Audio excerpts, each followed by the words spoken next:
Hey. I don't really have a better start than that today. Hey, welcome to the show. This show is called The Stone Genius.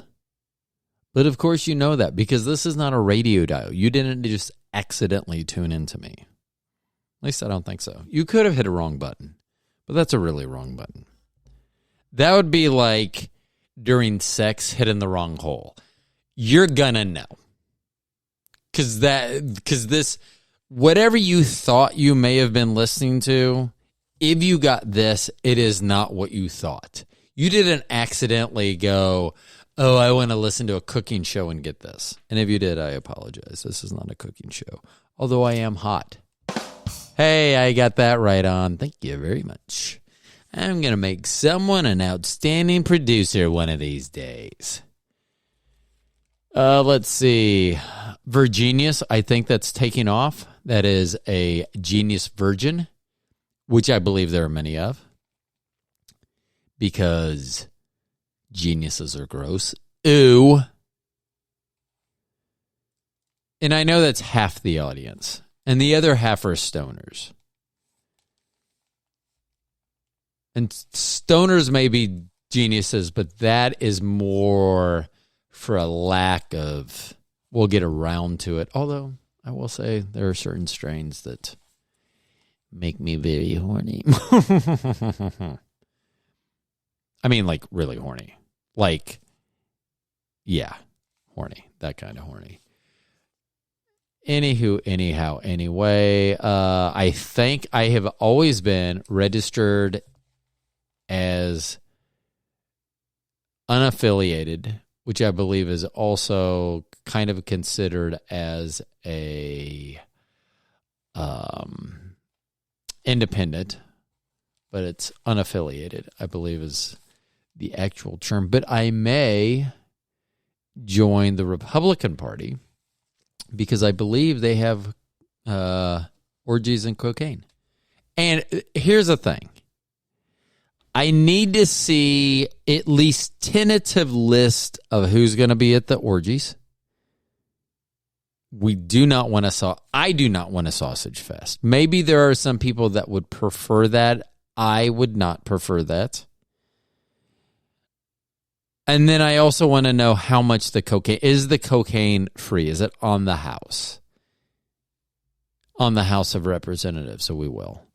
Another one, that I'm getting good at that timing. See, this is what happens when I make notes and then I read my notes. And listen, I couldn't do that if those notes weren't real. I mean, I 100% could.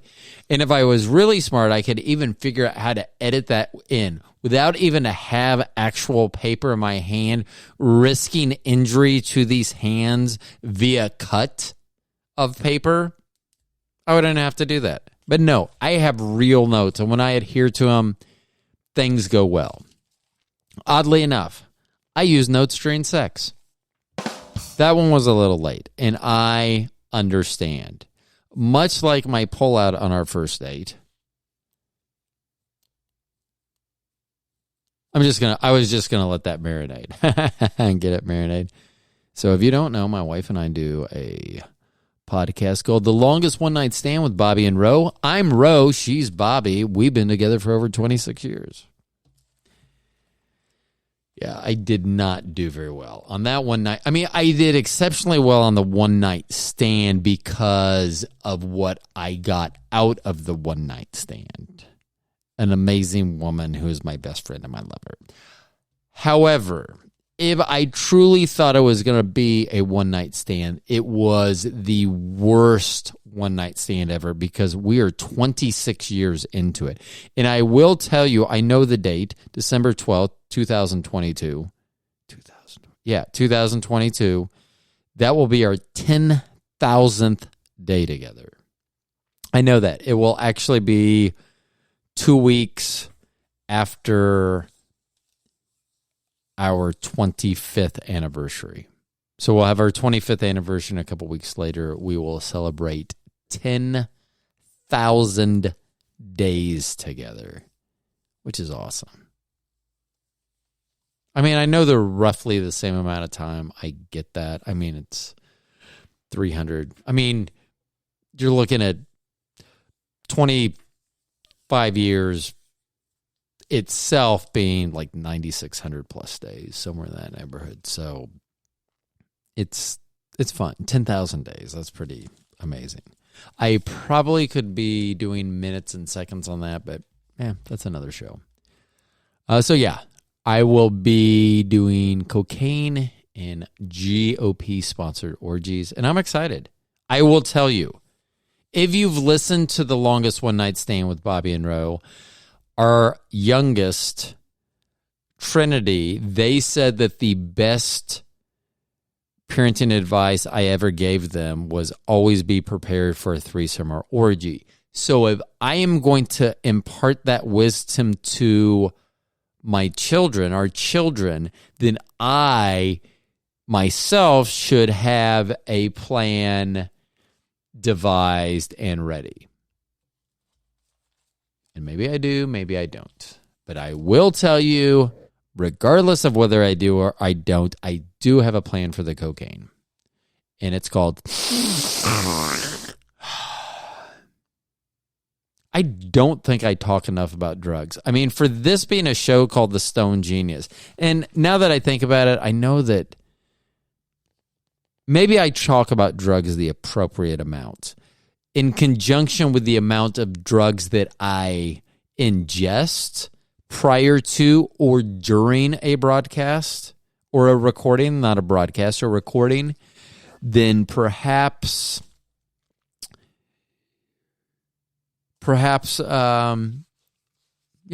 So I probably should be talking about drugs more often. Right now, I am doing Dog Walker. That is the strain that I'm on now. It is good. I will tell you that Super Punch gave me the giggles.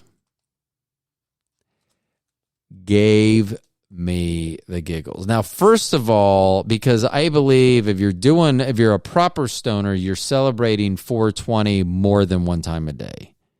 There are other time zones. And even if you're just considering your time zone, you still hit 420 twice a day. That being said, I try to enjoy the AM 420 as often as I do the PM 420. It is such a habit now that my body without an alarm will wake up between 4 and 4:20 every single morning. So I am awake and ready to go. I am ready to wake, bake, and go back to sleep. So that's what I do. Let's see. The Final Four is going on. Now, I will tell you, I have watched more basketball the last few days with Bobby than I have in the last 10 years, 11 years, 12 years, 10 years, 12 years.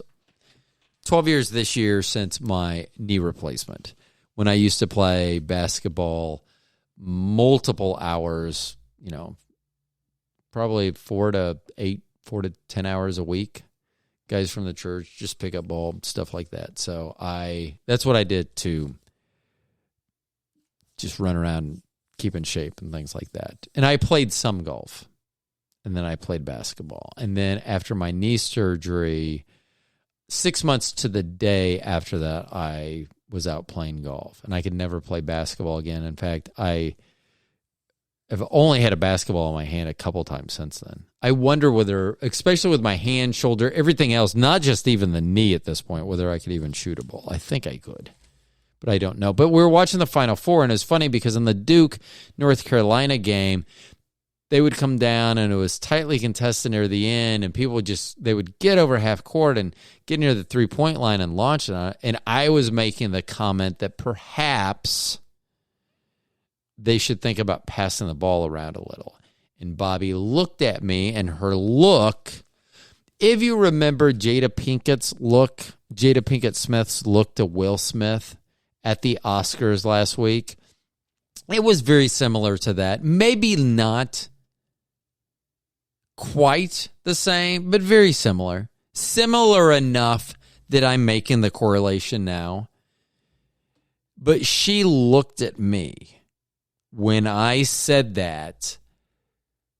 Well, I was a blasphemer because as soon as I would cross half court, I would shoot. In fact, we used to play the guys from our church, and we had a really big church. And I mean, we're talking ex-NBA players and things that went to our church and would play in these. And we played at some, like, every once in a while we'd get, because of the week, things going on at the regular place we'd get put like in a elementary school gymnasium. And I remember there was one, and the floor was carpeted. And I remember this for a couple of reasons. A, who I was playing, what happened, and B, how we were shooting. So it was a short gym, and my range, it was out there. I don't want to say what it was, because people that play basketball will go, I don't think you had that range. You can talk to people I play with, and they will confirm that range. But I had a decent amount of range on my shots. And so I was never close to the three-point line on a regular court. And when we were playing in the small court, there would be times I would take a long rebound. So I would take a defensive rebound. It would come out high. I would be somewhere in the key, and I'd take that long rebound. And there were a couple times where I would turn around, maybe take one dribble, and put up a shot from the other side of half court because the court was so small. In fact, we had it where on the sidelines, because the court was so narrow, that from out of bounds to the wall, that was the 3-point line, because there was only like 3 feet in between there, and there was no 3-point line on these courts, so we had to make them. And then it literally was behind half court or in the center jump circle, which would make it, I don't know how long but I would grab a long rebound and turn it to shoot. And the reason I also say I remember this particular gymnasium is because a guy that played at KU, Paul M., wink, wink, played back there many years ago. I believe late 70s, early 80s. I'm just going off memory. Played in the NBA, played with the Bucks. 7+ feet tall. This gym, as opposed to most that you would play basketball on, this gymnasium at this particular school where you could take the long three-pointers was carpeted. And I remember, because of my height at 6'5", I am often the tallest guy there, even though I play guard. I am often the tallest guy there, so I will match up. Just because I can play interior on defense, I would match up. So I'm matching up. He was on the other team, and he's a 7-footer, and here I am at 6'5", trying to keep up with him. And anyway, one of my benefits was I could take someone of that size, or actually any size that was really my height or taller, because I'm thin. Most people my height would have quite a bit more weight on. These people were 30 years old plus, so sometimes more weight than maybe you would see in a common athlete, perhaps, because these are weekend warriors, even though we were playing during the week and not on the weekends, but you get the gist. So I was usually outweighed, but so I would take them out to the 3-point line and just shoot there all day, and if they really came out there to guard me, I would just go by them. And they knew that was the option. So it was like, let's just hope he misses the long shots. That's kind of what it come down to. And I was always an asshole when I was playing too. I remember the guy that we ended up selling our house to once. Not once. I mean, he only bought it once, but a house that we had that we put on the market. Usually they say, take your pictures down. We left family pictures up. He noticed me from there, and that's how we found out that he ended up being the ones buying our house. But I would just keep backing up. When people would guard me, I would just keep backing up, because people would eventually, and they would sometimes audibly, and in this case, he did say, I'm not going to guard you that far out. And I'm an asshole. So as soon as I would shoot, as soon as it left my hand, it would be like, well, you should have. And I would turn. So most people, when they take shots from the outside, if you were going to miss, they'll yell miss, so that it alerts the rest of your team it's a miss and a rebound. Well, I was a dick. Every time I put a shot up, not every time, but instead of yelling miss on misses, I would yell make.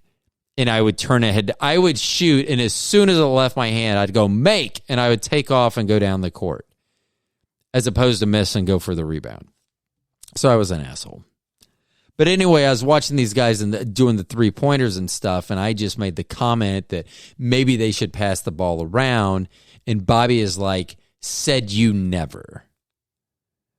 Which is not true. There were times that I would say, I am not going to shoot this game at all. And I would love to pass.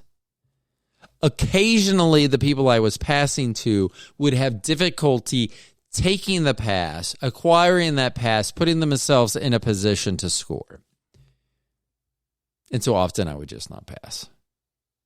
I was actually caught on videotape, because this is back when videotape was. I played in a church league, and our church was videotaping it to show some of what our outside activities, kind of like intramural activities, was. So they were recording it. I remember who we were playing. We were playing Evangel Temple, and they were a tough team. They knew it didn't matter. We had a history. I had a history with their players. They had a history with me. It was just very competitive. There was nothing dirty going on, but there would be holding of jerseys, grabbing, doing whatever you could get a hold of, and that's fine. If it's not called, it's not a foul. I mean, I can think it's a foul, but if you're playing with refs and it's not called, then whatever. So we had a history. And I remember that at halftime, I believe I had all of our team's points except for 2. And someone said, there's no I in the word team. And I said, yes, but there's an I in the word win. Keep passing me the ball. That's all I remember. Well, I remember that it was caught on videotape, that I was saying that during a church intramural league. I will tell you, on more than one occasion, at more than one church in more than one city, I have been talked to about my on-court behavior. So it's not like I was like, ooh. I would be termed as being surly, I believe would be the clinical definition of how I would act on a court. So I just thought it was funny that I would make that comment like, hey guys, you should really pad. That's not a high percentage shot, says the guy that's shooting from half court. And that's the thing, that so many of the guys that I played with from our church, I played with the same core group of guys, because our church was so large that during the summers we'd generally take off because schools that we'd rent were not open. So, and our church at the time did not have a basketball court. We still don't, which is weird, as big as our church is. However, we would rent out local gymnasiums, generally at high schools or middle schools. And we would do that. And at the beginning, when we'd first start this up, let's say like related to a school calendar year. So at the beginning of the school year, we would typically have 40 or 50 guys show up to play. And we would have 2 courts running at the same time. So we would have 20 guys running. But then what would happen is that a lot of those guys, because you're sitting, and when you have that many people sitting on the side, we're only playing to 11, no 15th. And so we're playing, and a lot of the extra guys, they would get tired of waiting, and so they would start to drop off. So after a couple of months, we would be down to about 20 or 30 guys. We could typically, on most nights, have 2 full games going. And if one game ended, it may needed to wait till the other game ended, because you may need some players to jump, trade sides, or do whatever, switch teams, switch courts, whatever. But typically we would have that. And so because it was the same guys, and it was the same guys for 10 years that I played with, and we were playing multiple times a week. And, I was probably, so twice a week, we were probably playing, let's say 25 times a year, 25 weeks a year, let's say. So that's 50 times a year, 10 years. I missed very little of that. So let's just, conservatively, let's say 250 times. I think it's closer to twice that. Let's say it's 250 times. So most of those guys knew me. So if I was sitting there bombing away from wherever I was shooting, whatever I found on the floor that interested me that night, and that's where I decided I was going to launch shots from. That's what I'd do. And so then I would see these guys, and I made a comment, and Bobby looked at me. Ugh. She wanted to super punch me. Let's see. What other notes do I have?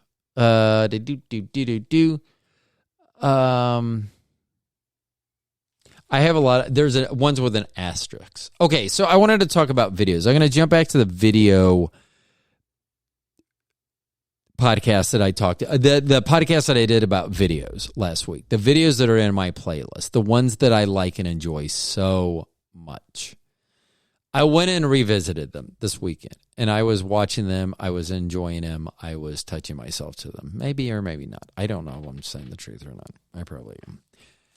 Anyway. So I'm watching the videos again, and on WAP. And if you don't know what WAP is, wet ass pussy, WAP.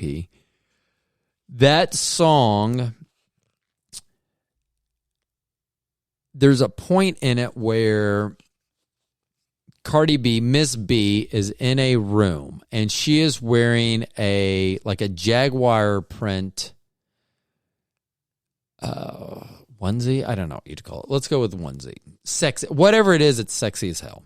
And then in her breast dealer areas, there's nothing. I mean, there's pasties. I mean, we don't get to see her areolas. They are not on display. So she has pasties, but her nicely formed bosoms go through these little holes. But it's an outfit, and it looks like a Jaguar. And as well as the furniture, the wallpaper, whatever's on the wall, everything seems to be Jaguar-centric, including the Jaguar, which I'm sure is CGI'd in, but let's just pretend it's actually there, because that's what they're wanting you to believe. So let's just pretend. Let's go into their make-believe land, and let's pretend like the Jaguar is actually there with them. Wouldn't you be mad? Isn't this just like when I was talking about the python, when they're wearing python like snake skin suits, and then they have a snake like writhing all over them? I mean, am I the only one that finds that strange? And then I will tell you on that, because, and once again, I am not knocking the outfit at all. I just think that is perhaps, because also in the video is Ms. Stallion, Megan Thee Stallion, and she's wearing a white tiger print. And if you're unsure where this part is, it says, if you eat my ass, you're a bottom feeder. So that's the section of the video that I'm speaking about. If you are unsure. If you are unsure what part of any video I'm talking about, see if there's a section about ass eating or analingus. Either one will work. Scientific name or street name. That's probably the part of the video that I'm talking about. That is probably where my attention would be most focused. I'm not saying that it needs to be focused there. I'm not saying it should be focused there. I'm just saying that probably is where it's focused. But there is a white tiger, once again, with tiger motifs prominent throughout the room. That being said, I do not know. I have not checked. I will rewatch at some point. This seems weird that I'm going to say that I'm going to rewatch a video to see if the cats in them are male or female, if I can tell. But I will read my note verbatim because it is highlighted and does have an asterisk. So when I wrote this, I will tell you I was high. That shouldn't make a difference.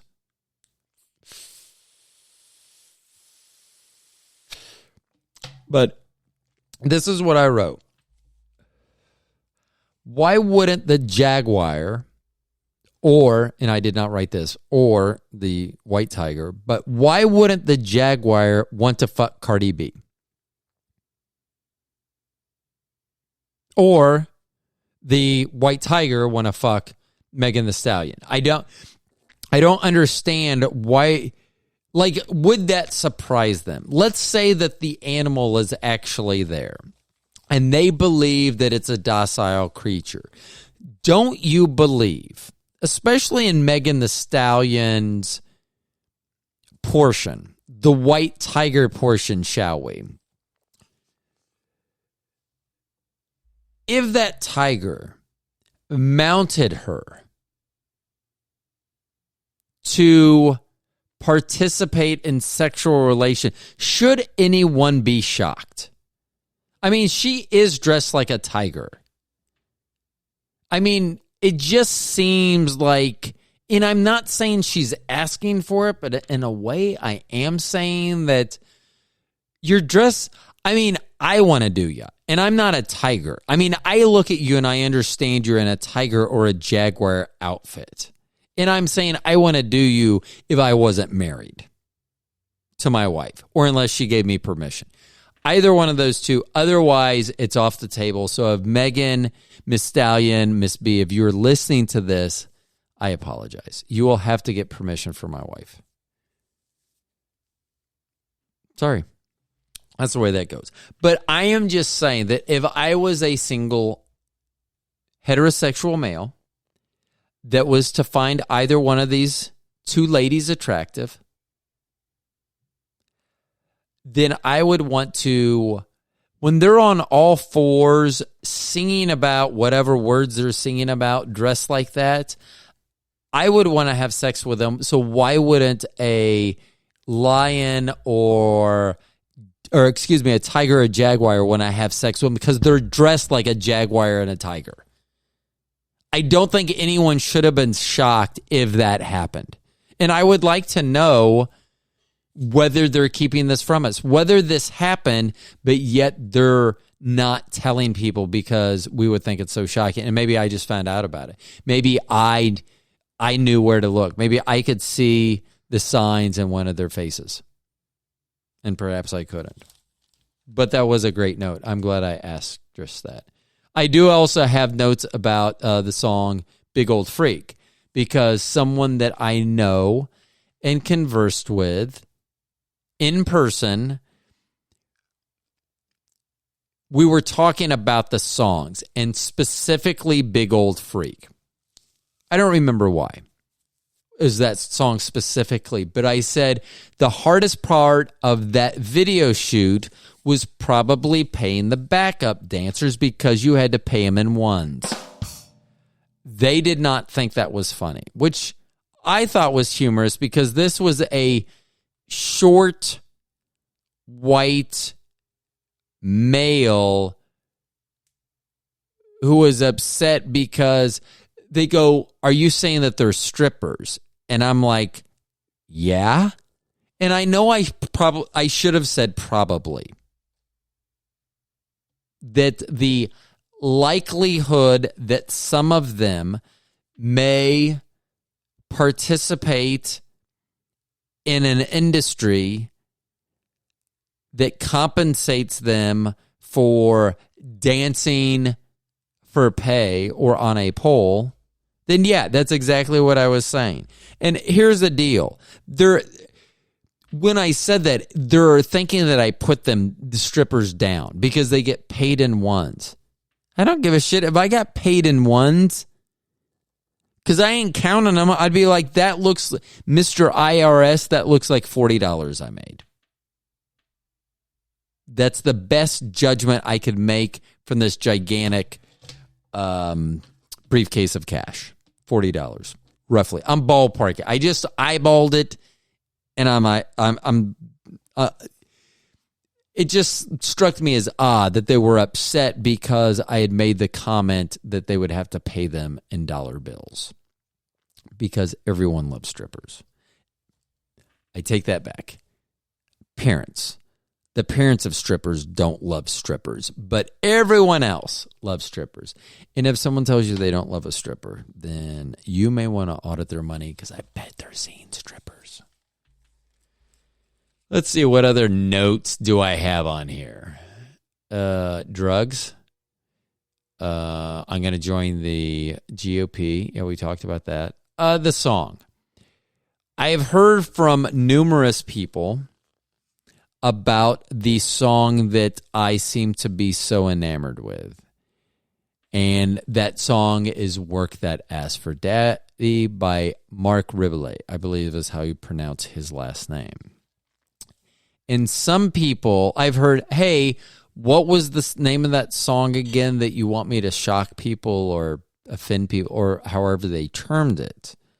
And I was like, okay, you've misunderstood. I understand the content of the actual song. I understand that each phrase, no matter how different it may sound, is very similar in the vein that it's all about eating someone's anus, analingus, ass eating for someone that does not have a scientific degree. And I think they're missing the point. While some people may find shock in the song and the words to the song, that's not the intent. If you think about the song, listen to the song, Work That Ass for Daddy, and listen to it from the point of view of the person singing the song. It is a love ballad. They are talking about all the different ways that they would like to please you by eating your ass. They are talking about all the different ways they enjoy pleasing you and the pleasure that they also receive from eating your ass. So I don't think people give this song enough credit that it is truly a love ballad, not only of the person that the song is written for, but also about the ass that this is written for. And I think that needs to be remembered. I don't think that you can just, this was written for a specific person and a specific ass. Now, in my case, when I sing the song, it's Bobby and her ass. That is what, when I sing this song, on no other occasion is it anyone besides Bobby or her ass. That's the only ass that I'm singing about. And yes, when I am singing the song, I am talking about her ass, but I am also talking about, in this instance, that I am daddy in this. So when we play this out, I am daddy, it's her ass. I just want to make sure everyone knew that. Okay. Have we hit all the bullet points on here? I think on the front, oh my gosh, I have multiple pages. I really am going to have to post pictures of my notes because I am very well aware of the fact that it sounds like there is very little to no effort put into my show prior to me hitting record, which sometimes is the case. Sometimes, like when my wife's having sex with me, she's just phoning it in. I mean, literally, she's on the phone during sex with me. But it's still sex, so, what can I say? Let's see. This must be a note about my dad. We talk about my parents on. If you do not listen to The Longest One Night Stand with Bobby and Ro, I suggest you give it a listen. Man, my co-host is amazing. She's pretty hot, too. And I get to bang her. And you know what? No one's going to HR. I mean, she could go to HR, but I think I'm HR in this situation, which we've role-played that, too, where she's come to HR to complain about someone else, and then we just... I will just say there's a reason our desk is so sturdy. You can read in that whatever you want. Oh, Mr. Martin, I'm having trouble with George down in finance. Every time I need numbers, he says the number's 69. And I don't know why that's the voice that Bobby, that's her go-to voice. And If you thought that was me impersonating Bobby, that was not. That was actually videotape or audio from the last time that her and I role played. I was the HR guy. She was the intern. I told her, you're not even an employee. And there's an arbitration agreement. So let's just dial this back a notch. Cindy Cleavage. Man, it would have been Cindy and Cleavage. See, it's a S. I was thinking C and C is why I was thinking that I was going to get some alliteration out of that, which is not a sex act, but could be. Hey, Bobby, you want to perform some alliteration on me tonight? That'd be awesome. I think I'm going to start a new segment at some point, probably very late in every show, called 2 Minutes for Tim. Because I have found, I joked on a show that our friend and the person I'm hooked on drugs, Tim McCurry, I think that's the first time, I think I felt weird. He has told me I could use his whole name because he was Crim McCringlebottom or whatever I said earlier. He was that person. He was the person that you thought was in witness protection. I thought I needed to protect him. He said, fuck that shit. You can say my name. So I think I said Tim a couple times, but I never used his last name till now. So we'll see if that has any negative impacts on his business. I have to see if I can talk about his business. Because, see, yeah, I'm going to have to, I'll have to actually talk to him about his business. Because it is a restaurant business that is doing amazing and is amazing. It just serves a type of food that I am not a fan of.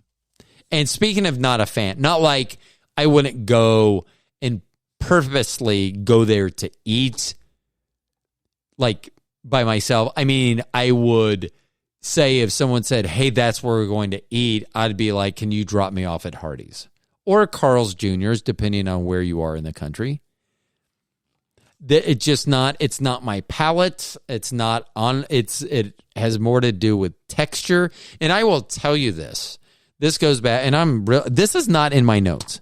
These notes I took, this is just me freeballing. So maybe this is my 2 minutes for Tim right now. I'm not sure I want to use freeballing and 2 minutes for Tim in the same sentence, but he's taking me on his boat this summer, so fuck it. Whatever. Freeballing with Tim for 2 minutes. Ooh, that could be like a short movie porn. Freeballing with Tim for 2 minutes. I will tell you right now, I do not want to be in the cast of that particular movie. I mean, I may watch it and I may be on crew, but I probably will not participate in that movie. I'm just saying.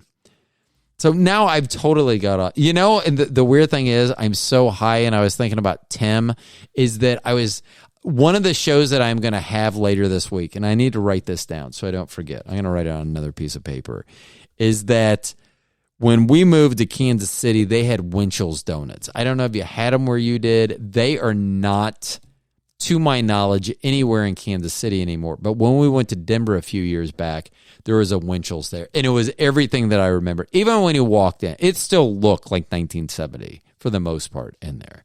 But I loved it. It was amazing. Got a chocolate cruller. Oh, man, that was amazing.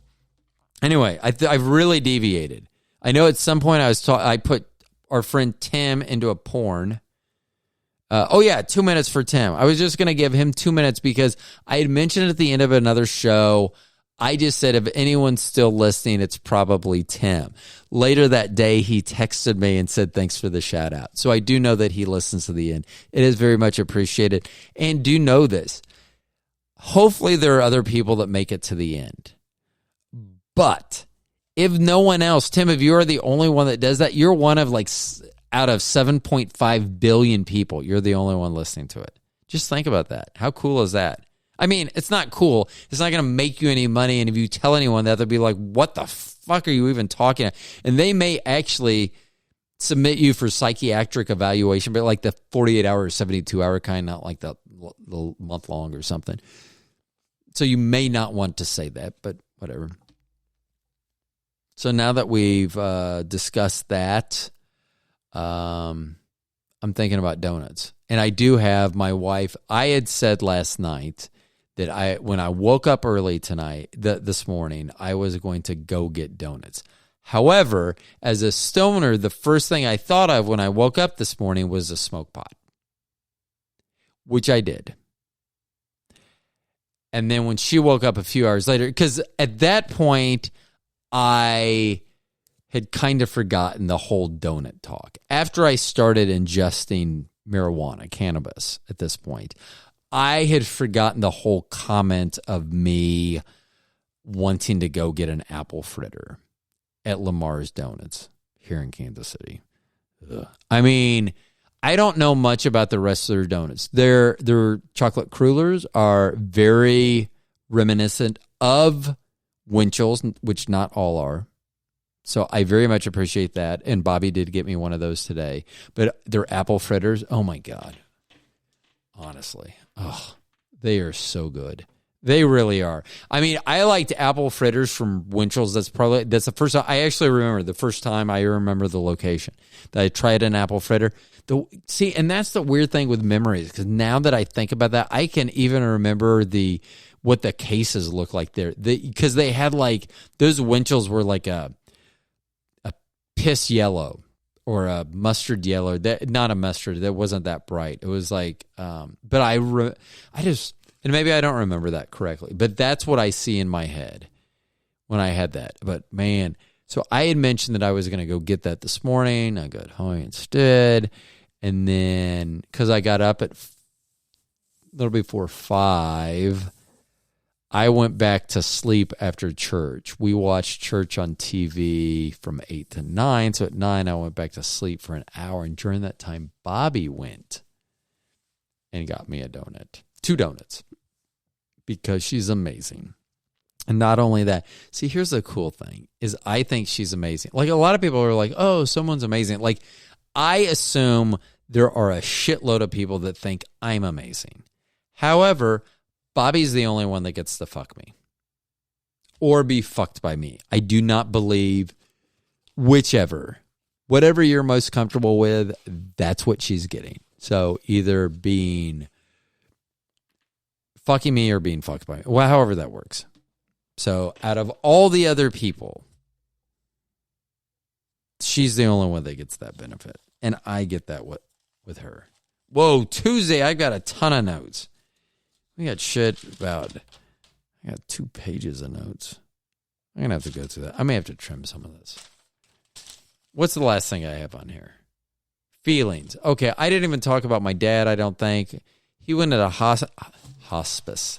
He went into under hospice care on Friday. I will tell you this as a genius, that I had always, I guess I did know there were some people that did hospice at home, but I always just imagined that people were being sent out to or for hospice, because they never say, oh, they're under hospice care. Like my mom, when she called to let us know, I guess it was Thursday night, she said, we put Dad into hospice. And so I thought he went somewhere. I was like, well, I thought basically that was going somewhere to die. That's where you send your dog to the farm upstate or in Minnesota or wherever your parents say that your dog went to live out the rest of their life. That being said, it's not like that. So they're under care from a nurse. And so one thing that I was thinking about this week is that most people make the decision based on their feelings. Because right now, I feel like my dad, I wish he would have passed a long time ago. And that's not to say that I will miss him greatly. I have told him repeatedly over the last week how much I appreciate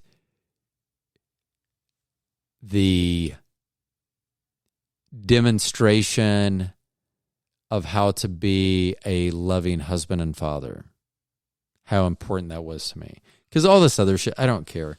I know that they're very focused on money and they really judge how successful you are based on your bank account. And I know this is still currently going on because my mom just recently apologized to my wife, Bobby, about the fact that I no longer make the type of money and living that I used to for them. Not understanding that that is not our number one concern. Or at least I hope that's not Bobby. She keeps telling me it's not. But I know right now with my dad entering hospice care each morning, even this afternoon, a couple times I'm like, is he still awake? I mean, and by awake, I mean alive. Because it was his breathing, he's not good. And I say he's 90, and there are a lot of people that go, oh, that's amazing, 90. Most people don't know anyone in their 90s or have to spend a lot of time. Most people, the 90s are not their parents, or at least the people that I know, it's not their parents yet. Very few of them are. I just had someone that I worked with. Their grandfather passed away, and their grandfather was 85. My dad is 90. So that is so people are just not, I understand grandparents can be important. I'm not saying that loss isn't greatly felt and they won't be greatly missed. I am just saying that that's a grandparent as opposed to your father, your mother. That also being said, sometimes I know that I talk about it, and probably when he passes, my anticipation, and I could be wrong because I have not had a parent pass to this point in my life. It'll probably be something in mention. I'll probably be like, yeah, my dad passed away last night. May talk about some other stuff. But honestly, it will probably, and I don't want people to go, we had a great relationship. I think about all the amazing things he did with me.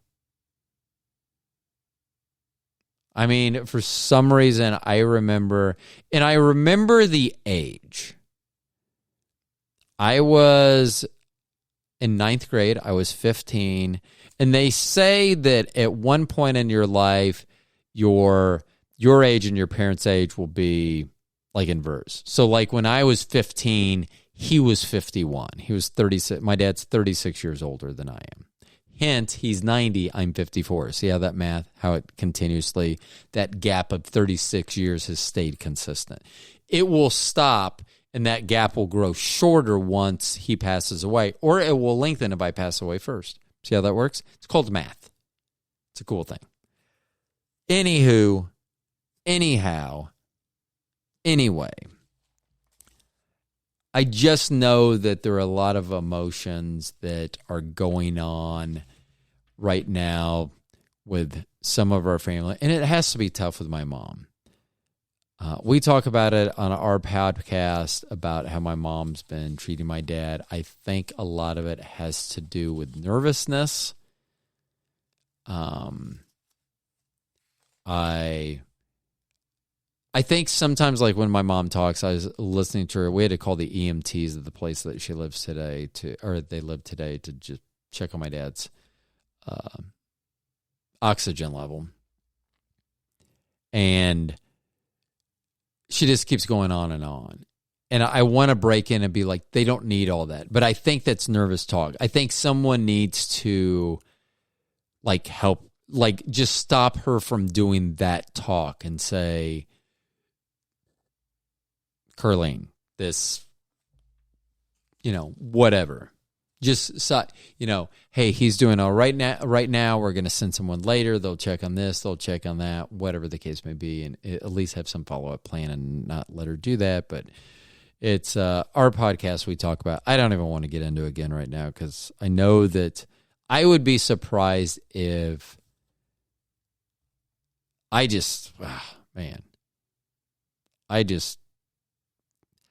think if this was a dog, and I will tell you that I do think that assisted suicide should be legal.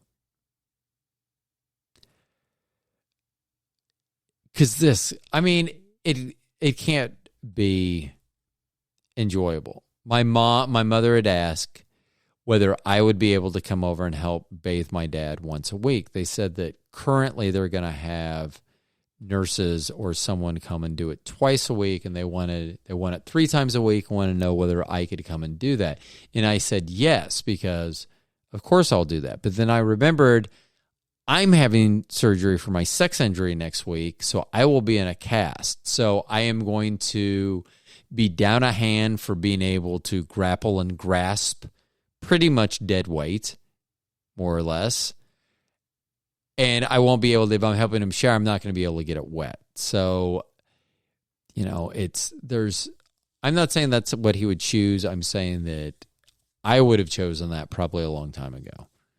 I'm also, once again, I say this now because I do not see death as impending. Like I am not worried tonight when I go to sleep whether I'll wake up tomorrow. I mean, I know there's a chance that I might not, but that's not my concern. And I would hazard to guess. I mean, I wonder that right now, like when my dad's just sitting there and he just dozes off. I mean, does he think about that? Because I will tell you, and I will do it again in my surgery, because before my surgery, when they are putting me under, and this will be I believe my 18th major surgery, that when I go under, I am trying to be as coherent in my thought process as possible, and I'm trying to, if this is it, if I get put under and something goes sideways, which I have a do not resuscitate, if something goes sideways and I don't make it, I'm just trying to absorb all that. And whether I'm probably wouldn't make any difference whatsoever, but I'm trying to, knowing that no matter how hard I try to fight that anesthesia, that I'm going to go under. And there is a chance that no matter your age, your health, your condition, whatever, there's a chance that you might not come out of that. So, I just wonder if, every night when he lays down, do you think, and don't even get me started, because then we'll talk about oxygen, because some of the things that seem like it would make him do better. But here's the thing, he's 90. Think about how many 90-year-old people have ever known.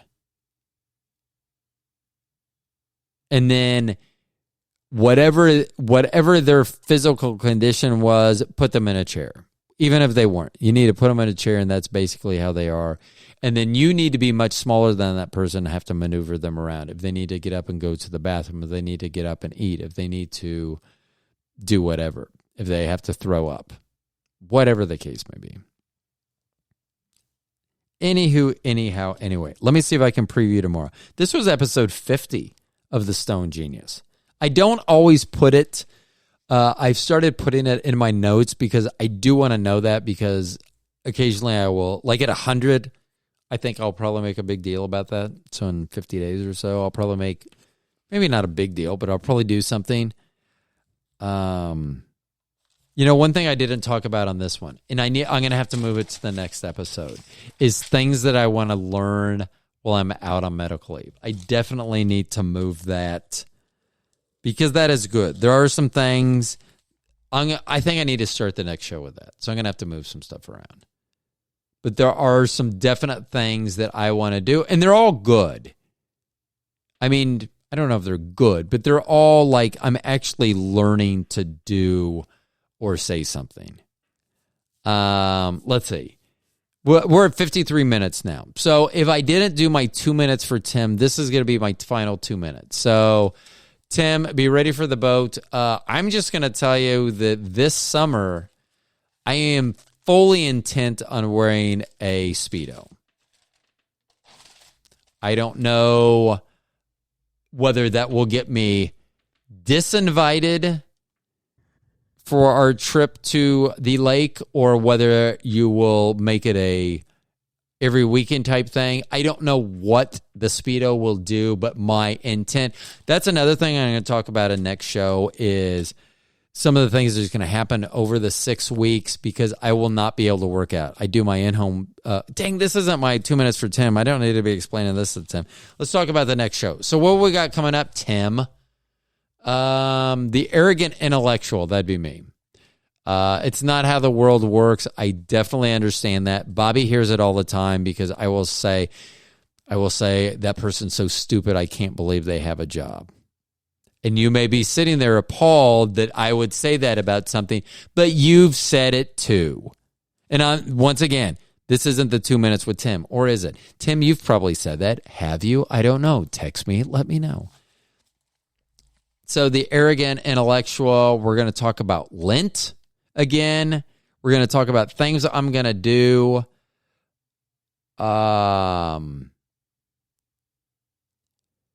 Yeah, I'm going to have to move a lot of stuff around. Next episode will be episode 51. Tuesday's episode will be episode 51. I really think I should be talking about aliens on that episode. I feel that perhaps I should wait until I can appropriately have a guest worthy of episode 50. Fuck that shit. We're doing episode 51. I can do that at episode 102, and then I'll just... whatever. Yeah, okay. Let's see. I did, the next show, I talked about it this time. I can delete this out. I said I don't talk enough about drugs. I'll talk about drugs more. Probably more about cannabis. And Tuesday, I will let you know that on Tuesday when I do the show, and I apologize if I was talking off mic there a little, because then I need to change my mic. Because it's hard for me to read my notes in the position that my mic is in. So that's what I'm going to work on for the next show. That being said, the next show is going to be great. Tuesday's show is going to be great. But I did put in there that my notes have always been a mess because I write in every direction, which is why I have to pick them up and turn them around. Going forward from Tuesday on, I try to make my notes more linear and then leave myself where I can go back and make additional notes or changes as I see fit. Like I say, I got like 8 pages of notes for through Thursday's show. And then hopefully there'll be something great. I've already started working my dad's obituary too. Some people thought that word, and I think it's hilarious. I'm actually going to share that sooner rather than later. I'll try to. I need to share it with him before he dies because I just want to annoy him before he dies because he won't be able to carry that annoyance with him very long. I mean, his annoyance will be like 3 days, maybe a week. If he makes it 10 days, I will shave my head like Jada Pinkett Smith. Boom. I went back to 1993 and already did that. The Grammys are on in the background. I will tell you whoever is singing right now, I'm going to say it's Lady Gaga just because she's dressed in a very nice dress. There's like a big band going on, and there's a guy playing the bass next to her, and her dance moves as compared to the accompaniment that is in her presence, it's weird enough that it must be Lady Gaga. So on that note, like some guy's playing the trumpet right now. Oh my God. I used to play the trumpet and the French horn. We're going to talk about lots of stuff. Hey, if you don't follow this show, follow this show. If you don't follow The Longest One Night Stand with Bobby and Ro, follow that show too. That's fun. We do it weekly. We talk about what's going on. Not always about what's going on. Sometimes about what's going on. Sometimes we have guests on that show. Next week will be the last show with Bobby before my sex surgery. And that sounds weird. It's saying that out loud, that sounds weird. My surgery for an injury that happened during sex. That sounds better. So that's what I meant. Not sex surgery, the other surgery, the one I just described. So, anywho, anyhow, anyway, you've made it an hour. If you've made it an hour, I know your name must be Tim. And if your name isn't Tim, but you have made it to the end of the show, for the rest of the day, just to throw people off, go, I would prefer if you call me Tim today. That's what we're going to do. Everyone's a Timmy Mac. No, that sounds like I don't know, a cartoon character on a McDonald's box. Timmy Mac. Hey, it's Timmy Mac. He's running away from Grimace because Grimace is trying to touch him. Nope, I'm not going to say that. Anywho, anyway, you have made it an hour. Thank you. That's me. I am able to cheer with my voice and talk at the same time. I know, it's amazing. You're welcome. Anywho, anyhow, anyway, it's going to hit 1 hour. And like Cinderella's something, I'm going to turn into a pumpkin. Is that what happened? The thing turned... I don't know. Not a huge Cinderella fan. I mean, I dress up like Cinderella a lot, but that's more just because Bobby thinks it's cool. I don't know. Or is that more of a... Deuces. This is the Stone Genius. I'm out.